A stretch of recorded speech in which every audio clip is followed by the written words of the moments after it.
إن الحمد لله نحمده ونستعينه ونستغفره ونعوذ بالله من شرور أنفسنا ومن سيئات أعمالنا. من يهده الله فلا مضل له ومن يضلل فلا هادي له، وأشهد أن لا إله إلا الله وحده لا شريك له، وأشهد أن محمدًا عبده ورسوله. أما بعد، مع انتشار الأمراض وحرص النبي صلى الله عليه وسلم على سلامة الأجسام والوقاية من الأمراض، نصحنا صلى الله عليه وسلم بهذا الدعاء كما جاء عن أنس بن مالك رضي الله عنه. كان يقول صلى الله عليه وسلم: اللهم إني أعوذ بك من البرص والجنون والجذام وسيء الأسقام. اللهم إني أعوذ بك من البرص والجنون والجذام وسيء الأسقام. With all the diseases that we all hear about, and the latest, I think that Corona in China and others, we have so many deadly diseases. One comes after the other. You get rid of one, another one comes. And we know that the Prophet ﷺ warned us from sins. And really those diseases come from sins. People, when they don't hold the rights of Allah subhanahu wa ta'ala in high regards, and they don't fulfill the command, Allah subhanahu wa ta'ala inflicts us with all kinds of diseases. And at the same time, the Prophet sallallahu alaihi wasallam guided us to how to protect ourselves from those diseases. And one of those diseases mentioned is leprosy and junoon, to just lose your mind, and judam, another deadly, disgusting disease. In the hadith that Anas radiallahu anhu reports that Prophet Muhammad sallallahu alayhi wasallam used to seek refuge in Allah subhanahu wa ta'ala from these three deadly diseases, or not deadly, three diseases. One thing they have in common: they disfigure the body, and people disperse from the person. Either they have to isolate the person, or people isolate from the person simply because they don't like looking at it, or it is because infectious, and other reasons. And then he sallallahu alayhi wasallam added sayyi al-asqam. Sayyi al-asqam yani any bad disease. So he sought refuge in Allah subhanahu wa ta'ala from al-baras, leprosy, which is a disease that changes the color of the skin and brings harm to the person who has it simply because of people looking and maybe commenting. So it bothers the person and it changes the way the skin is. So this is leprosy. And the second one, al-junoon, to lose your mind, and whether that is partial or total. No one wants to hang with someone who's not stable mentally.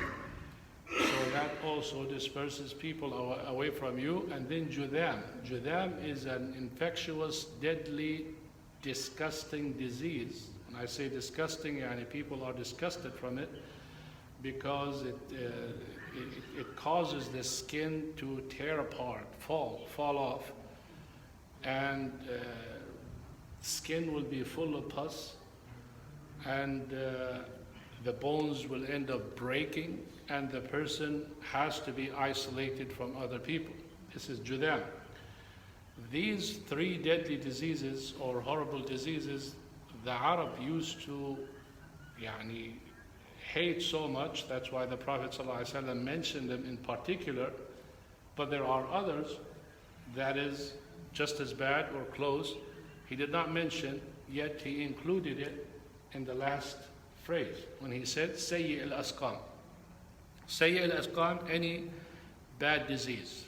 Any bad disease. So he sought refuge in particular from leprosy, from junoon, or losing your mind, and from al-judam, and then any horrible other disease like tuberculosis, and AIDS, and cancer, and you name it. All of these deadly diseases are included in the last statement of the Prophet ﷺ.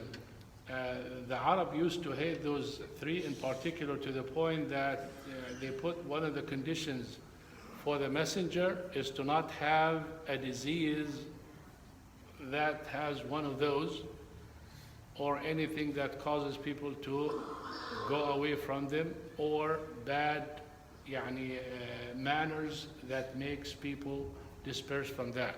The Prophet's supposed to invite people, so you cannot. That's why when you read about the description of the disease of Prophet Ayyub alayhi salam, it is disgusting. And it's impossible for a prophet or a messenger to have this kind of infliction from Allah subhanahu wa ta'ala that make him look this bad. I mean, if you read in the tafsir, you would find like their description is just so illogical. Like he would be sitting and the worms will be falling off of his body. And look how the people who put the stories, they belittle the intellect of people, and he takes the worm and puts it back on his body, like, oh, Allah created this food for you, so you fell off, come back and eat. No one in the right mind will think of that. But yet, when people tell these stories, you find layman people and ignorant people just going, oh, and they're so amazed from that story. This is not. Yes, he was sick, and yes, Allah subhanahu wa ta'ala tested him, but it cannot be with any disease that is disgusting to people, or people don't want to come close to you or talk to you. So that's why the Prophet ﷺ made dua from these diseases, because they disfigure the body and the color of the skin, and it will become very bad for other people too. So to protect yourself from diseases, simply make that dua. اللهم إني أعوذ بك من البرص والجنون والجذام ومن سيء الأسقام. اللهم إني أعوذ بك من البرص والجنون والجذام ومن سيء الأسقام. اللهم إني أعوذ بك من البرص والجنون والجذام ومن سيء الأسقام. Take all the precautions necessary. Depend on Allah subhanahu wa ta'ala. ما أصابك لم يكن ليخطئ وما أخطأك لم يكن ليصيبك. Whatever strikes you, it was never meant to miss you, and whatever missed you, it was never meant to strike you. Rely on Allah subhanahu wa ta'ala. Take necessary steps to protect yourself. Then rely on Allah subhanahu wa ta'ala. اعقل وتوكل. Tie your camel, then rely. It's not rely and don't do anything and say Allah will protect. No, do that. So in the current situation that we have nowadays, and people are at panic and everything, do what you need to do and depend on Allah subhanahu wa ta'ala. Inshallah, you will not be inflicted with that. سبحانك اللهم وبحمدك أشهد أن لا إله إلا أنت أستغفرك وأتوب إليك. السلام عليكم ورحمة الله.